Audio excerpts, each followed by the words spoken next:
Good morning to all of you. In the last period, we discussed about the pro forma of entries in the books of transferor company, pro forma of journal entries in the books of transferor company. What is the meaning of transferor company?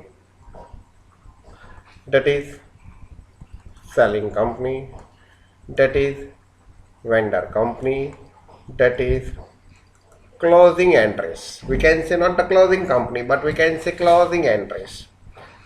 So we divided this into three parts.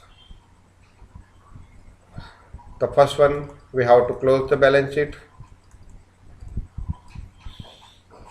Second one, realize the payment, realize cash we can say. And the last one, payment made.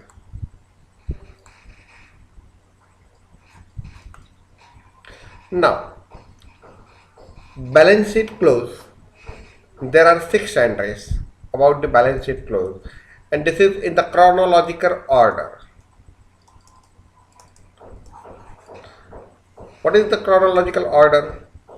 So be remember, the first of all, you have to close assets account.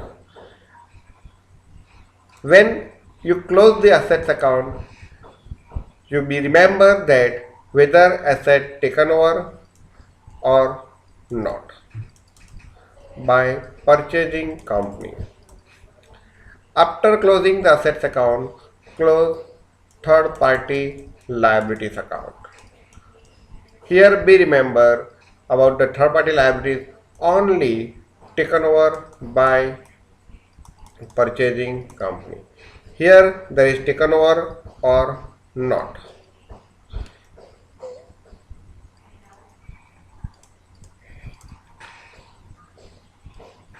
Here only taken over. Thereafter, third point about the balance sheet close is share capital.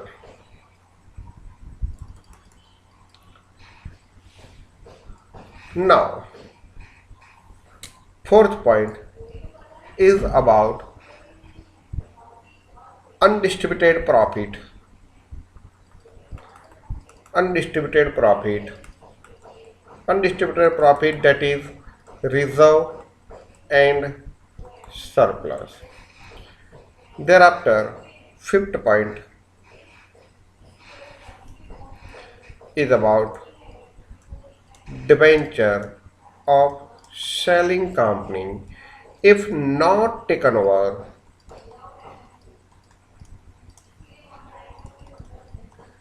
by purchasing company. And the last one, close. Undistributed loss.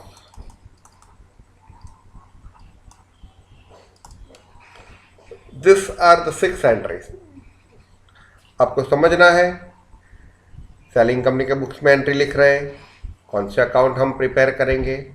तो एक realisation account prepare करेंगे, जैसे हमने FY. BCom में partnership account में देख लिया था कि अगर admission of a new partnership firm हो या तो रिटायरमेंट और death of a new partner old partners हो, एग्जिस्टिंग पार्टनर्स हो, तो हम एसेट्स और लायबिलिटीज़ की रिवैल्यूएशन करते हैं और उस रिवैल्यूएशन के बाद हमको जो प्रॉफिट मिलता है कि लॉस मिलता है वो फाइंड आउट करने के लिए हम रिवैल्यूएशन अकाउंट क्लोज प्रिपेयर करते थे। लेकिन जब हम अपना बिजनेस क्लोज करते हैं, पार्टनरशिप फर्म का शट डाउन करते हैं, वाइंड अप करते हैं, तब हम असेट्स और लायबिलिटीज़ का सेटलमेंट करते हैं। तो उस सेटलमेंट से प्रॉफिट होता है या लॉस होता है वो जानने के लिए हम रियलाइजेशन अकाउंट तैयार करते थे। एफ.आई. बी.कॉम में आपको याद हो तो हम सेल और conversion of A partnership firm into company में पार्टनरशिप फर्म अपना बिजनेस क्लोज करती है तो उसमें भी हम रियलाइजेशन अकाउंट क्लोज करते थे। तो वैसे ही यहाँ एक कंपनी अपना बिजनेस क्लोज करती है तो वो क्लोज करने के बाद उसका एसेट्स एंड लायबिलिटीज़ का सेटलमेंट होने के बाद उसको नेट क्या मिलता है वो फाइंड आउट करने के लिए यहाँ रियलाइजेशन अकाउंट ड्रॉ करेंगे। दूसरा, यहाँ कंपनी अपना खुद का कैश और बैंक अकाउंट ओपन करेगी। तीसरा, खुद का equity share holder account draw करेगी, ये कंपलसरी आएगा। चौथा, परचेजिंग, ये सेलिंग कंपनी है, किसके साथ बिजनेस कर रही है? परचेजिंग कंपनी के साथ बिजनेस कर रही है, तो स्वाभाविक है कि एक पार्टी के अकाउंट में दूसरी पार्टी का नाम होगा, मीन्स सेलिंग कंपनी के अकाउंट में परचेजिंग कंपनी का नाम होगा, तो परचेजिंग कंपनी अकाउंट। और पांचवा, कंपलसरी याद रखना है आपको,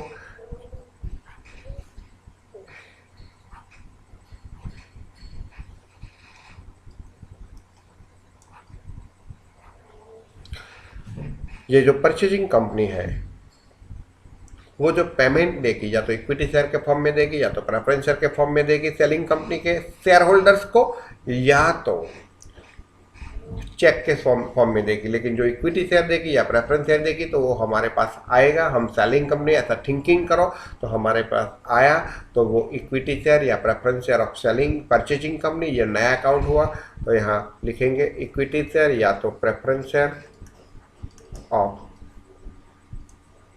सेलिंग कंपनी। ये जो 5 अकाउंट है वो कंपलसरी आएगा। तो अब आपको ये फाइंड आउट करना है कि कौन से अकाउंट में कहाँ ट्रांसफर करेंगे। तो एसेट क्लोज करना है, तो एसेट क्लोज करके हम कहाँ ले जाएंगे, तो आपको समझना है एसेट क्लोज करके हम कहाँ ले जाएंगे, रियलाइजेशन अकाउंट में ले जाएंगे, और वो भी कौन सी बुक वैल्यू में, ग्रॉस बुक वैल्यू। तो कौन सी एंट्री आएगी, असेट्स का डेबिट बैलेंस होगा उसको क्रेडिट करेंगे, तो assets credit, realisation debit. The same way about the third party liabilities, जैसे असेट कहाँ ट्रांसफर किया, रियलाइजेशन में, तो थर्ड पार्टी लायबिलिटीज भी कहाँ ट्रांसफर करेंगे, रियलाइजेशन अकाउंट में। तो रियलाइजेशन अकाउंट तो क्या एंट्री आएगी, थर्ड पार्टी लायबिलिटीज का क्रेडिट बैलेंस होगा। अगर उसको क्लोज करेंगे तो liabilities debit to realisation account credit. आपको याद रखना है, जो मैं बोलता हूँ वो आपको रिमाइंड होना चाहिए। मैंने ये तीसरी बार आपको समझाया है। अच्छा, शेयर कैपिटल है कंपनी का, तो शेयर कैपिटल में कौन सा शेयर कैपिटल होगा, तो या तो इक्विटी शेयर होगा या तो प्रेफरेंस शेयर होगा। तो जो भी शेयर कैपिटल है वो जो होल्ड करता है उसको ट्रांसफ़र करेंगे, तो इसका मतलब शेयर होल्डर्स को ट्रांसफ़र करेंगे। इक्विटी शेयर होगा तो इक्विटी शेयर होल्डर को ट्रांसफर करेंगे, प्रेफरेंस शेयर कैपिटल होगा तो प्रेफरेंस शेयर होल्डर को ट्रांसफर करेंगे। तो उसकी एंट्री कौन सी आएगी, अगर इक्विटी शेयर कैपिटल है तो उसका कौन सा बैलेंस है, क्रेडिट, तो वो ट्रांसफर करके कहाँ ले जाएंगे, डेबिट। तो equity share capital debit to equity share holder credit. The same way, if have you a preference share capital in your capital structure, so it should be closed and transferred to the preference shareholder. So preference share capital have a credit balance. It should be closed to preference share capital debit to preference shareholder credit.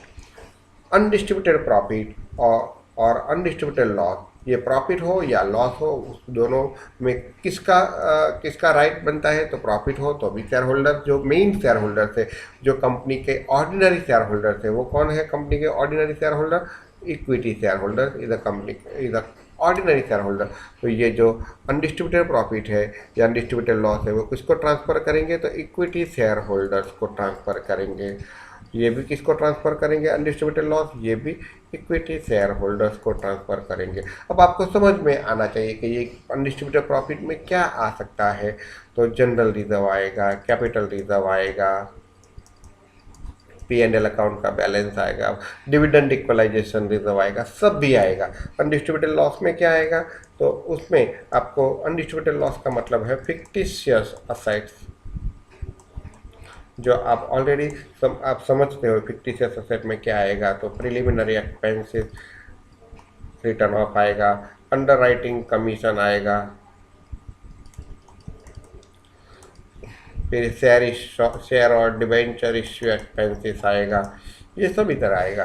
तो undistributed profit होता है, तो profit की कौन सी balance होती है, तो जमा बाकी होती है, तो वो ट्रांसफर करेंगे। तो profit undistributed profit mean general reserve, capital reserve, P&L, P&L का दो बैलेंस होते हैं, एक क्रेडिट भी होता है और डेबिट भी होता है। यहाँ हम समझते हैं कि क्रेडिट है तो जो जो क्रेडिट बैलेंस है उसको डेबिट कर दो और इक्विटी शेयर होल्डर को क्रेडिट कर दो। अगर P&L का डेबिट बैलेंस है तो उसको क्रेडिट कर दो, तो इक्विटी शेयर होल्डर को डेबिट कर दो। अनडिस्ट्रीब्यूटेड लॉस है तो लॉस का कौन सा बैलेंस होगा, तो लॉस का ऑलवेज डेबिट बैलेंस होता है। ये जो एक्सपेंसेस है, ये जो फिक्टिशियस एसेट है, वो फिक्टिशियस एसेट का डेबिट बैलेंस होता है। तो डेबिट बैलेंस क्लोज करो तो कौन सा प्रिलिमिनरी एक्सपेंसेस डेबिट है तो उसको क्रेडिट करो, अंडरराइटिंग कमीशन डेबिट है तो उसको क्रेडिट करो, शेयर और डिबेंचर इश्यू एक्सपेंस डेबिट है तो उसको क्रेडिट करो। मीन्स सभी लॉस को जो डेबिट बैलेंस है उसको क्रेडिट करो और इक्विटी शेयर होल्डर को डेबिट करो। बीच में एक रह गया डिबेंचर्स। हमने अभी आपको बताया कि ये जो एसेट्स है वो ग्रॉस बुक वैल्यू में ट्रांसफ़र करनी है, लायबिलिटीज है वो भी ग्रॉस बुक वैल्यू में ट्रांसफ़र करनी है, उसके सामने जो रिजर्व क्रिएट किया है वो भी रियलाइजेशन में ट्रांसफ़र करेंगे। यहाँ लायबिलिटीज में थर्ड पार्टी लायबिलिटीज अगर हम क्लोज करते हैं तो उसमें हमने आपको अगले लेक्चर्स में समझाया था कि अगर थर्ड पार्टी लायबिलिटीज जो कोई परचेजिंग कंपनी किसी के पास है और वो परचेजिंग कंपनी सेलिंग कंपनी के पास है और वो परचेजिंग कंपनी नहीं ले जाती है तो उस टाइम पे क्रिएट सेपरेट अकाउंट। अगर कंपनी का सपोज कि क्रेडिटर्स है तो क्रेडिटर्स परचेजिंग कंपनी नहीं ले जाती है तो उसका अकाउंट तैयार करो। अगर आउटस्टैंडिंग एक्सपेंसेस है, अगर परचेजिंग कंपनी नहीं ले जाती है तो उसका अकाउंट क्रिएट करो। लेकिन अगर कंपनी का परचेज सेलिंग कंपनी का डिबेंचर है, समझो अगर सेलिंग कंपनी का डिबेंचर्स है और वो परचेजिंग कंपनी नहीं ले जाती है तो वो कहाँ ट्रांसफ़र करेंगे, डिबेंचर होल्डर में। तो उसकी एंट्री कौन सी आएगी, debenture account debit to debenture holder account credit. तो जैसे यहाँ हमने शेयर कैपिटल शेयर होल्डर को ट्रांसफ़र किया वैसे ही अगर डिबेंचर परचेजिंग कंपनी नहीं ले जाती है तो वो कहाँ ट्रांसफ़र करेंगे, डिबेंचर होल्डर में ट्रांसफ़र करेंगे। तो ये हमारा पॉइंट हुआ बैलेंस शीट क्लोज। अब हम यहाँ कहने जा रहे हैं रियलाइजेशन ऑफ कैश। तो यहाँ आपको पता है हम अपना बिजनेस किसको सोल्ड कर रहे हैं, तो business sold to purchasing company. तो हमारा जो मेजॉरिटी पेमेंट है वो हमको किसके पास से लेना है, परचेजिंग कंपनी के पास से। तो यहाँ पहली एंट्री आएगी, परचेजिंग कंपनी के पास से जो पेमेंट लेना है वो पेमेंट को हम क्या कहेंगे, परचेज कंसिडरेशन। क्या कहेंगे, परचेज कंसिडरेशन। तो यहाँ पहली एंट्री आएगी परचेज कंसिडरेशन ड्यू की एंट्री आएगी, परचेज कंसिडरेशन ड्यू। और दूसरी एंट्री आएगी परचेज कंसिडरेशन रिसीव्ड की एंट्री आएगी। मीन्स पहले कॉन्ट्रैक्ट की एंट्री आएगी और फिर अमाउंट रिसीव्ड की एंट्री आएगी। पहले एंगेजमेंट फिर शादी, इनका मतलब ये हुआ पहले कॉन्ट्रैक्ट होगा और कॉन्ट्रैक्ट में डिसाइड होगा कि कितना परचेज कंसिडरेशन लेना है, परचेजिंग कंपनी के पॉइंट से देना है और सेलिंग कंपनी के पॉइंट से लेना है। वो या तो नेट एसेट मेथड होगा, या तो नेट पेमेंट मेथड होगा, या तो लमसम मेथड होगा, या तो इंट्रिंसिक वैल्यू मेथड होगा। तो जो परचेज कंसिडरेशन ड्यू है किसके पास से लेना है, परचेज कंसिडरेशन की अमाउंट, परचेजिंग कंपनी। तो एंट्री आएगी हमारा ड्यू हुआ, एसेट्स हुआ, तो परचेजिंग कंपनी अकाउंट डेबिट, क्योंकि हमको अमाउंट उसके पास से लेना है। अच्छा, ये परचेजिंग कंपनी के पास से हमको जो पेमेंट लेना है वो किसके बदले में लेना है, तो हमारी जो एसेट थी, हमारी जो लायबिलिटीज थी वो जो हमने उसको दे दिया उसके बदले में, वो दे दिया तो कहाँ ट्रांसफ़र किया, रियलाइजेशन में। तो यहाँ क्रेडिट कौन से खाते में आएगा, तो टू रियलाइजेशन अकाउंट। क्योंकि एसेट्स और लायबिलिटीज का जो भी सेटलमेंट है वो रियलाइजेशन में आएगा। तो यहाँ जो भी हमको मिलेगा वो हमने क्या ट्रांसफ़र किया है, रियलाइज में। तो पहले परचेज कंपनी का परचेज कंसिडरेशन का ड्यू का एंट्री लिखा, परचेज ये टेम्पररी एंट्री है। अब परचेजिंग कंपनी हमको देगी, उसके सामने क्या देगी, या तो इक्विटी शेयर देगी या तो प्रेफरेंस शेयर देगी। तो इक्विटी शेयर या preference share, of purchasing company, वो हमारे पास आता है। हम सेलिंग कंपनी है तो इक्विटी शेयर और परचेजिंग और preference share of purchasing company account debit, या तो वो हमको कैश देगी तो बैंक अकाउंट देगी, बैंक अकाउंट डेबिट आएगा। तो गिवर कौन है? Purchasing company. ये टेम्पररी एंट्री थी, परचेजिंग कंपनी अकाउंट टेम्पररी था, तो परचेजिंग कंपनी अकाउंट क्रेडिट। तो ये अकाउंट यहाँ क्लोज हो गया। तो पहली दो एंट्री यही आएगी, ये यहाँ क्लोज हो गया। पहले परचेज कंसिडरेशन ड्यू की एंट्री, फिर परचेज कंसिडरेशन रिसीव्ड की एंट्री। यहाँ हमने देखा है कि वेदर टेकन ओवर और नॉट, मीन्स जो एसेट परचेजिंग कंपनी नहीं ले जाती है तो हम उसका क्या करेंगे? रियलाइजेशन करेंगे। Means third point, settlement of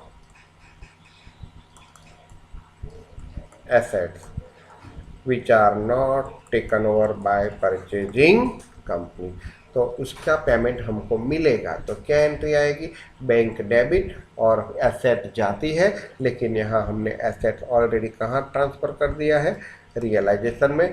तो bank debit to realisation credit. तो अब उसकी हम एंट्री देखेंगे।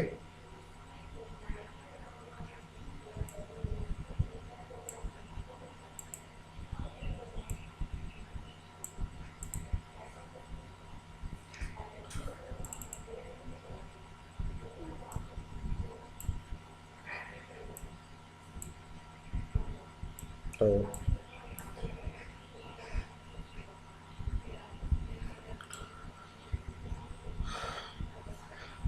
पेमेंट रेशियो, तो देखो पेमेंट रेशियो में पहला पॉइंट क्या है? तो for the assets and liabilities which are taken over by purchasing company, तो purchase consideration, that is purchase consideration due की एंट्री, फिर रिसीव्ड की एंट्री। परचेज कंसिडरेशन ड्यू की एंट्री किसके पास से रुपया लेना है? परचेजिंग कंपनी के पास से अमाउंट रिकवर करना है। तो purchasing company debit to realisation credit, and जो अमाउंट हमको मिलेगा तो क्या शायद इक्विटी शेयर मिलेगा या तो प्रेफरेंस शेयर मिलेगा, जो हो इक्विटी शेयर या preference share of purchasing company debit, यहाँ bank account debit to purchasing company account credit. अब तीसरा पॉइंट क्या है? जो एसेट्स और liabilities purchasing company taken over करती है उसके बदले में वो हमको क्या देगी? Purchase consideration. लेकिन जो नहीं ले जा रही है, नॉट टेकन ओवर है, तो वो परचेजिंग कंपनी क्या करेगी? सेलिंग कंपनी क्या करेगी? अपने आप रियलाइज करेगी। तो एंट्री आएगी bank debit to realisation credit. उसकी वैल्यू कौन सी आएगी? Agreed value. यहाँ रियलाइजेशन अकाउंट क्यों आता है? क्योंकि वैसे तो एसेट जाती है तो एसेट्स अकाउंट क्रेडिट होना चाहिए ना, लेकिन यहाँ रियलाइजेशन अकाउंट क्रेडिट क्यों हुआ?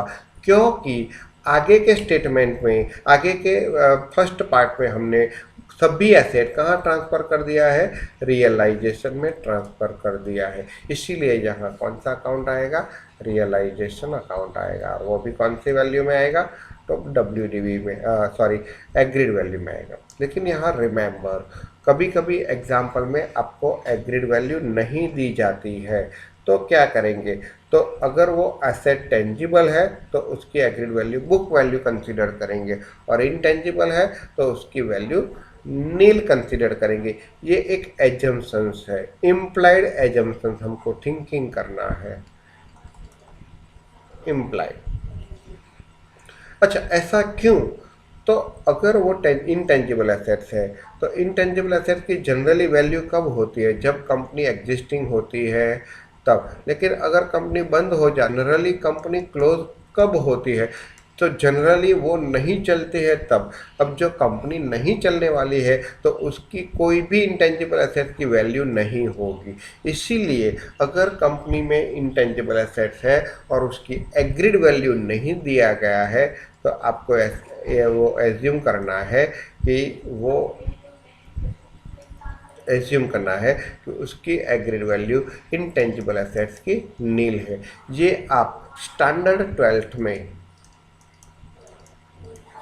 याद आता हो तो chapter 7 of part 1 dissolution of partnership form में आप एजम्पशन करते थे। अगर उसकी वैल्यू दी है तो कोई प्रश्न ही नहीं है, लेकिन नहीं दिया है और वो टेंजिबल एसेट है तो ऐसा समझना है एग्रीड वैल्यू मतलब क्या? जो बुक वैल्यू है उससे या तो ज़्यादा होगी या तो कम होगी एग्रीड वैल्यू, लेकिन कोई एग्रीड वैल्यू ही नहीं दी गई है टेंजिबल एसेट की, तो एज्यूम ऐसा करना है कि जो बुक वैल्यू है वो ही एग्रीड वैल्यू होती है। तो यहाँ आपका ये जो सेकंड पॉइंट था वो खत्म हो गया।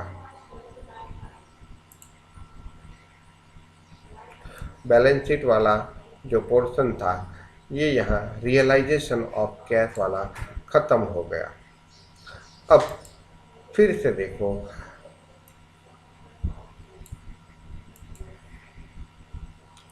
बैलेंस शीट क्लोज, फिर रियलाइजेशन ऑफ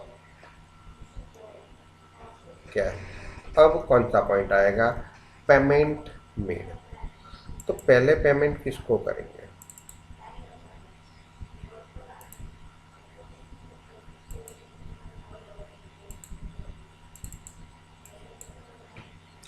हम इसमें पहले पेमेंट किसको करेंगे? तो आपको यहाँ पेमेंट करना है, तो आप पहले पेमेंट किसको कर सकते हैं? तो first of all you have to make payment to realisation expenses. अगर याद हो तो चैप्टर 7 वाला ही पॉइंट यहाँ आएगा, standard 12 part 1 chapter 7 dissolution of partnership firm into a company. उसमें आप पहले पेमेंट करते थे रियलाइजेशन एक्सपेंसेस, जिसको बोलते थे liquidation expenses, wound up expenses भी बोलेंगे, वाइंडिंग अप एक्सपेंसेस।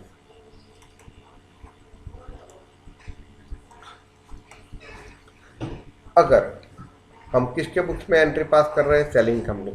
अगर ये जो एक्सपेंसेस है वो सेलिंग कंपनी बॉर्न करती है,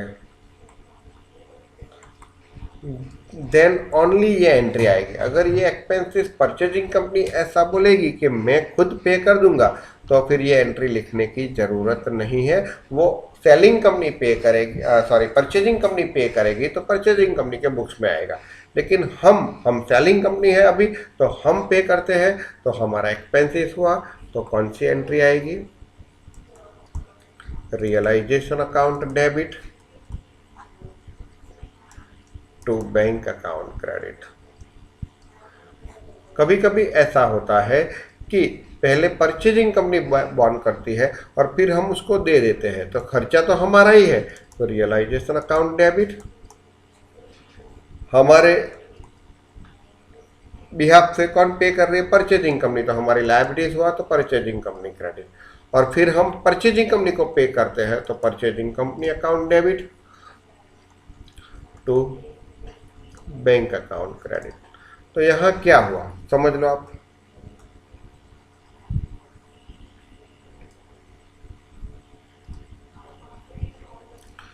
यहां क्या हुआ? Purchasing company debit cancel, purchasing company credit cancel, purchasing company debit cancel, purchasing company credit cancel. तो डायरेक्टली क्या हुआ? Realisation debit to bank credit. Indirectly हमने ही पे किया कहेंगे, तो यही एंट्री आई। तो पहला पेमेंट हम किसको करेंगे? रियलाइजेशन एक्सपेंसेस को करेंगे।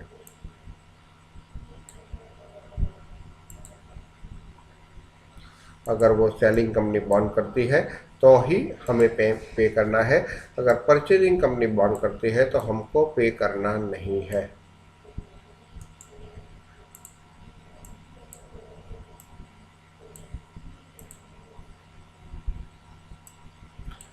अच्छा, उसके बाद कौन सी एंट्री आएगी? Realisation expense. फिर कौन सी एंट्री आएगी? Third party liabilities if not taken over by purchasing company. ये सपोज के क्रेडिटर्स है, अगर वो क्रेडिटर्स कंपनी नहीं ले जा रही है तो हमको पेमेंट करना पड़ेगा। तो हमने आगे ही देख लिया, आपको मालूम हो तो, कि अगर परचेजिंग कंपनी लायबिलिटीज नहीं ले जा रही है तो उसका सेपरेट अकाउंट ओपन करो। यहाँ हमने दो प्रिंसिपल समझाए थे कि थर्ड पार्टी लायबिलिटीज में एक डिबेंचर आएगा और अदर देन डिबेंचर आएगा। अदर देन डिबेंचर आएगा तो उसका अकाउंट क्रिएट करो। If not taken over. और डिबेंचर आएगा तो वो कहाँ ट्रांसफर करोगे? Debenture holder account. अगर डिबेंचर नहीं ले जा रहे हैं तो वो कहाँ ट्रांसफर करेंगे? Debenture holder. अगर अदर देन डिबेंचर्स है, अदर देन डिबेंचर्स है और वो जो परचेजिंग कंपनी नहीं ले जा रही है तो उसका अकाउंट ओपन करें। तो हम यार अभी जो एंट्री पास कर रहे हैं वो इसकी पास कर रहे हैं कि अगर कोई डिबेंचर के सिवाय का कोई है, सपोज के क्रेडिटर से, वो परचेजिंग कंपनी नहीं ले जा रही है तो उसका अकाउंट हमने ड्रॉ किया है, क्रेडिटर्स अकाउंट। ऐसे ऐसे हमने क्रेडिटर्स अकाउंट ड्रॉ किया हुआ है और उसका सपोज कि बैलेंस है 12 लाख। तो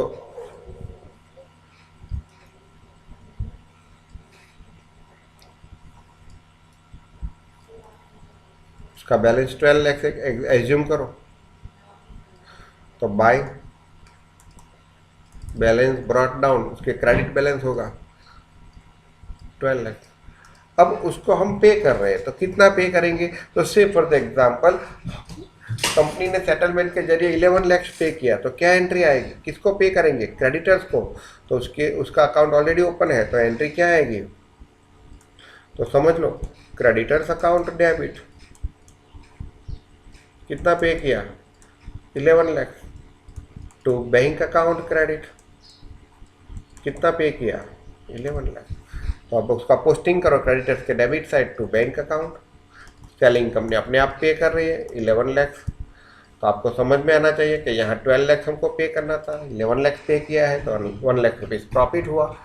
तो अगर कोई बैलेंस होगा तो balance transfer to realisation account, वो शायद प्रॉफिट होगा या लॉस होगा। यहाँ तो 12 लाख के बदले में हमने 11 लाख पे किया है तो हमारा यहाँ प्रॉफिट हुआ, लेकिन कभी कभी लॉस भी हो सकता है। तो जो भी डिफरेंस आएगा बैलेंस को, या तो डिफरेंस को, या तो उसको आप डिफरेंस भी बोल सकते हो।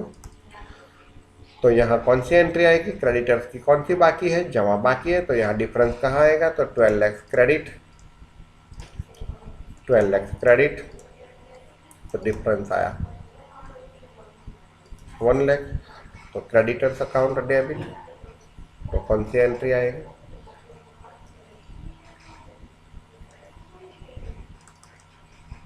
Creditors account debit to realisation account credit. तो हमारा सेकंड पॉइंट, पहला पॉइंट रियलाइजेशन क्लोज करो, रियलाइजेशन एक्सपेंसेस को पेमेंट करो, फिर थर्ड पार्टी लायबिलिटीज को पेमेंट करो। अगर ये थर्ड पार्टी लायबिलिटीज पे अगर डिबेंचर है तो डिबेंचर होल्डर अकाउंट ओपन किया होगा। तो डिबेंचर होल्डर अकाउंट को जो पे करना हो वो करो। तो हमको डिबेंचर होल्डर को पे करना है तो कौन सी एंट्री आएगी? Debenture holder account debit. हम या तो इक्विटी शेयर पे कर रहे हैं या तो प्रेफरेंस शेयर पे कर रहे हैं परचेजिंग कंपनी का, या तो हम कैश पे कर रहे हैं तो बैंक अकाउंट क्रेडिट। अब उसमें भी शायद हम ज़्यादा पे करेंगे या तो कम पे करेंगे, उसका भी जो डिफरेंस आएगा वो कहाँ ट्रांसफ़र करेंगे? रियलाइजेशन में। तो सेकंड पॉइंट जो आया है वो कौन सा आएगा?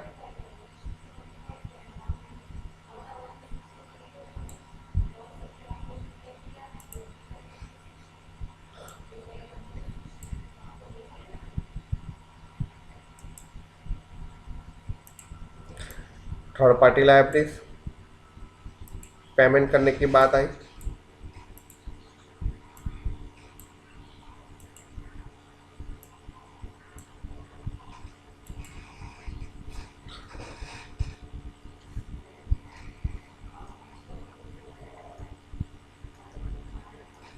अब तीसरा पेमेंट किसको करेंगे? समझ लो, पहला payment realisation expense, second payment third party liabilities, third payment हम ऐसा बोल सकते हैं डिबेंचर होल्डर्स अगर not taken over by purchasing company. तो ये हमारा आउटसाइड लायबिलिटीज खत्म हो गया। अब चौथा पेमेंट कौन सा किसको पे करेंगे, तो preference share holder.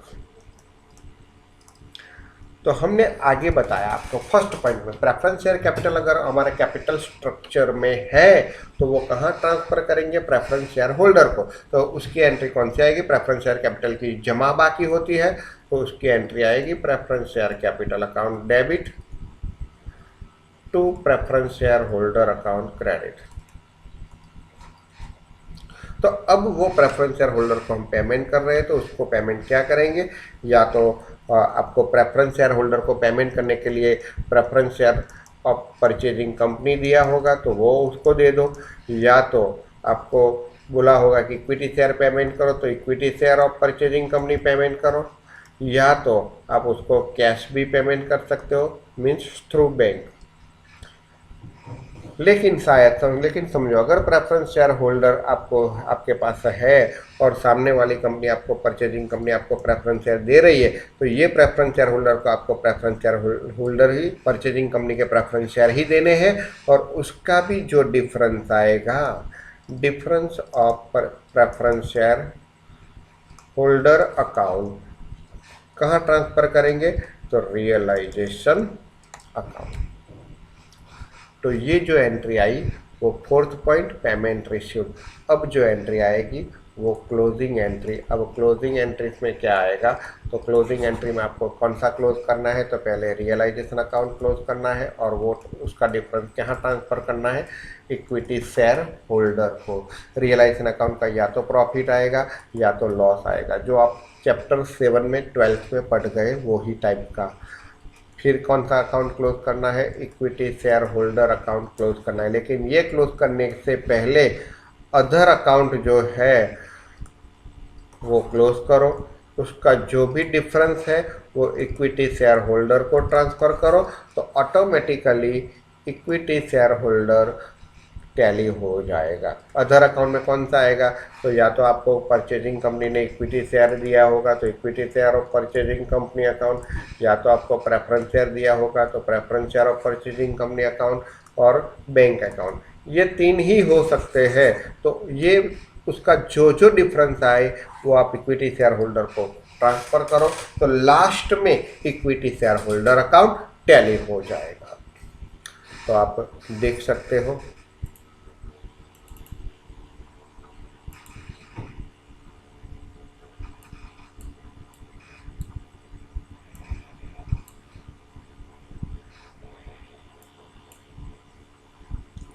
Last point वाला payment mode. First payment realisation expenses, तो या तो रियलाइजेशन एक्सपेंसेस कौन पेड करेगा, paid by selling company paid करेगी या तो paid by purchasing company on behalf of selling company, तो एंट्री आएगी realisation debit to bank credit. लेकिन पेड बाय परचेजिंग कंपनी है तो no entry in the books of selling company, जो हमने अभी बताया उसी तरह से। Second payment third party liabilities, कौन सी third party liabilities, if not taken over by the purchasing company except debenture, क्योंकि डिबेंचर का अलग आएगा। तो थर्ड पार्टी लाइब्रेरीज जो हमने उसका अकाउंट ऑलरेडी ओपन किया है तो third party liabilities account debit to, अगर हम उसको इक्विटी शेयर देंगे या प्रेफरेंस शेयर देंगे तो इक्विटी शेयर या preference share of purchasing company या कैश देंगे, उसका कोई डिफरेंस होगा तो वो कहाँ ट्रांसफ़र करेंगे, realisation account. Third payment debenture holder if not taken over by purchasing company, जैसे हमने थर्ड पार्टी लाइब्रेरीज का बोला तो थर्ड पार्टी लाइब्रेरीज का अकाउंट होगा, लेकिन डिबेंचर अगर नहीं ले गई होगी तो वो डिबेंचर हम कहाँ ट्रांसफ़र करते हैं, डिबेंचर होल्डर में, तो उसके लिए कौन सा अकाउंट होगा, डिबेंचर होल्डर अकाउंट। तो debenture holder account debit to share या तो debenture of purchasing company credit, cash देंगे तो बैंक अकाउंट क्रेडिट, जो आएगा वही लिखेंगे यहाँ, उसका भी जो डिफरेंस होगा वो कहाँ ट्रांसफ़र करेंगे, रियलाइजेशन अकाउंट।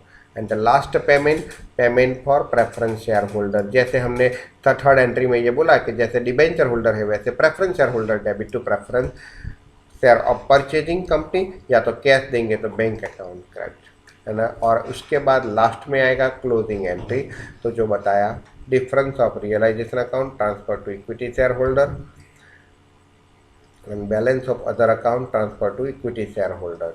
तो एट लास्ट क्या होगा, अदर अकाउंट में कौन सा आएगा, बैंक और प्रेफरेंस, और लास्ट में इक्विटी शेयर होल्डर अकाउंट क्या हो जाएगा, टैली हो जाएगा। तो ऐसे आप सेलिंग कंपनी के बुक्स में एंट्री लिख सकते हो। तो ये जो 2 वीडियो है, एक आज का और अगले वाला, वो 2 वीडियो देख कर 2 बार देखो और उसकी कौन सी एंट्री आएगी वो दिमाग में रखो। उसके हिसाब से ही हमको एग्जाम्पल कैलकुलेट करना है, वो ही हमारा टॉपिक का हार्ट है। अब नेक्स्ट वीडियो में हम एग्जाम्पल स्टार्ट करेंगे। Good day, good bye.